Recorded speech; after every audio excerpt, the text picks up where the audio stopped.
يفتح المصحف وهو ونايم. ويبشر المؤمنين الذين يعملون الصالحات أن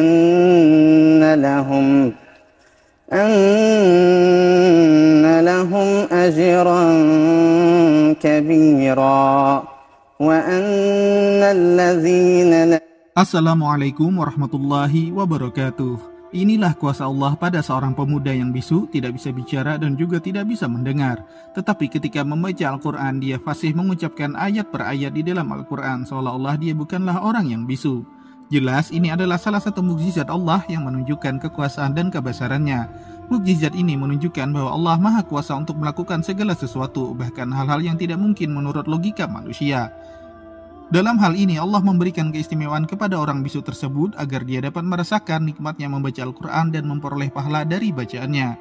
Orang bisu tersebut mungkin tidak dapat berbicara atau mendengar, tetapi dia tetap memiliki hati yang tulus untuk mencintai Allah dan Al-Quran.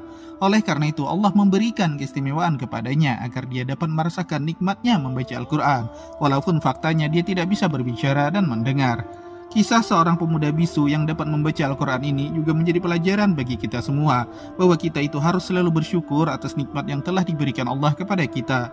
Meskipun kita memiliki kekurangan, tetapi kita masih tetap dapat beribadah kepada Allah dan mendapatkan pahala tanpa harus kesulitan. Lalu apa sih penjelasan ilmiah ketika seseorang itu dikatakan bisu? Dikatakan oleh beberapa ahli, bisu itu terjadi karena disebabkan oleh adanya kelainan pada otak dan otot, seperti kerusakan pada syaraf yang mengontrol bicara dan menangis. Kemudian yang selanjutnya, seseorang yang bisu bisa juga disebabkan karena ada kelainan pada pita suaranya, seperti kerusakan pada pita suara yang menyebabkan suara itu menjadi serak atau bahkan menghilang.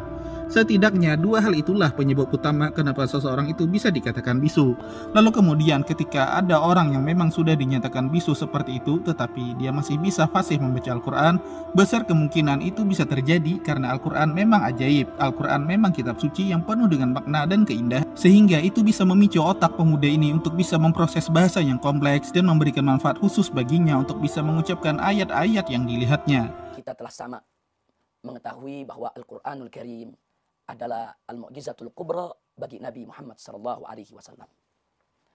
Dan pada paparan yang lalu juga kita sudah sama membacakan firman Allah Subhanahu wa taala dalam surat Fussilat ayat 53. A'udzubillahi minasyaitonirrajim. Bismillahirrahmanirrahim. Sanurihim ayatina fil afaq wa fi anfusihim hatta yatabayyana lahum annahul haq. Shadaqallahul azim.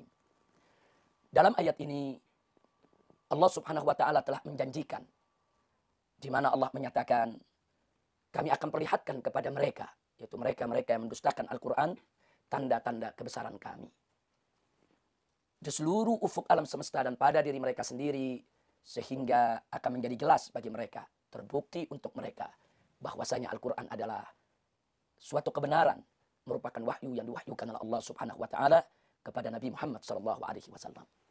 Ikhwan wa akhwat rahimakumullah. Ayat yang kita baca barusan itu juga menjadi motivator bagi para ulama-ulama pendahulu kita untuk mengungkap berbagai macam isyarat-isyarat Al-Quran tentang ilmu pengetahuan modern yang di kalangan ulama disebut sebagai mukjizat ilmiah Al-Quran. Mukjizat ilmiah Al-Quran adalah isyarat Al-Quran yang menunjukkan kepada fakta-fakta ilmiah termasuk ilmu sains modern yang akan terungkap di kemudian hari. Reaksi dari keajaiban Al-Quran yang merangsang otaknya tersebut mengakibatkan lepasnya hormon-hormon tertentu seperti hormon oksitosin dan dopamin. Nah, hormon-hormon inilah yang memiliki efek yang positif pada otak dan tubuh, termasuk meningkatkan kemampuannya untuk bisa membaca Al-Quran dengan fasih walaupun pada faktanya dia adalah orang yang bisu. Namun terlepas dari apapun penjelasan ilmiahnya, mukjizat ini merupakan bukti nyata bahwa Allah itu Maha Kuasa dan Maha Pengasih kepada hamba-hambanya. Kemudian dengan adanya fenomena ini, itu juga menunjukkan bahwa Al-Quran memang adalah kitab suci yang luar biasa karena dapat memberikan manfaat nyata bagi semua orang, termasuk orang-orang yang memiliki keterbatasan sekalipun.